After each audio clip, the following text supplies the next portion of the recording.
आकाशवाणी औरंगाबाद. शुभांगी बिंदू ठळक बातम्या देत आहे. संसदेच्या अर्थसंकल्पीय सत्राचा आज शेवटचा दिवस आहे.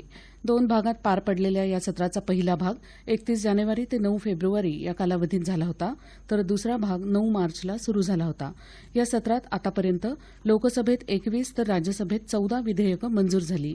यात वस्तू आणि सेवा कर विधेयकासह अनेक महत्वाच्या विधेयकांचा समावेश आहे. संसदेचं हे सत्र कामकाजाच्या दृष्टीनं यशस्वी झाल्याचं पंतप्रधान नरेंद्र मोदी यांनी काल नमूद केलं. भारतीय नौदलाचे माजी अधिकारी कुलभूषण जाधव यांना ठोठावण्यात आलेल्या फाशीच्या शिक्षेच्या निर्णयाला 60 दिवसात आव्हान देण्याचा अधिकार जाधव यांना असल्याचं पाकिस्ताननं म्हटलं आहे. पाकिस्तानचे संरक्षण मंत्री ख्वाजा असिफ यांनी काल पाकिस्तानच्या संसदेत बोलताना ही बाब स्पष्ट केली.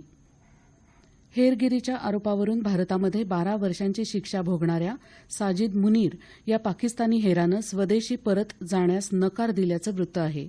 पाकिस्तानात आपल्याला मारलं जाण्याची भीती असल्याचं सांगत भारताच्या न्यायिक प्रणालीवर आपला अधिक विश्वास असल्याचं त्यानं म्हटल्याचं भोपाळ पोलिसांनी सांगितलं आहे. कर्नाटक राज्यातल्या पाणी टंचाईची तीव्रता कमी करण्यासाठी महाराष्ट्र आणि कर्नाटक सरकारमध्ये झालेल्या सामंजस्य करारानुसार कोयना धरणातून काल रात्री 8 वाजल्यापासून कर्नाटकसाठी पाणी सोडण्यास सुरुवात झाली आहे. धरणाचा रिव्हर्स स्विस हा दरवाजा उघडून त्यातून नदीपात्रात प्रतिसेकंद 1000 क्युसेक या प्रमाणात पाणी सोडण्यात येत आहे. करारानुसार कर्नाटकला 2.36 टीएमसी पाणी देण्यात येणार आहे. कोयना धरणात सध्या 39.15 टीएमसी इतका पाणीसाठा शिल्लक आहे. वादग्रस्त इस्लामी धर्मगुरू झाकीर नाईक याच्यावर अजामीनपात्र वॉरंट जारी करण्याची मागणी करणारी याचिका सक्तवसुली संचालनालयानं मुंबईच्या एका विशेष न्यायालयात केली आहे.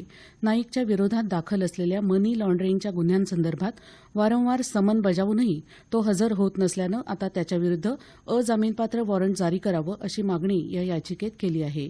या याचिकेवर आजपासून सुनावणी होण्याची शक्यता आहे.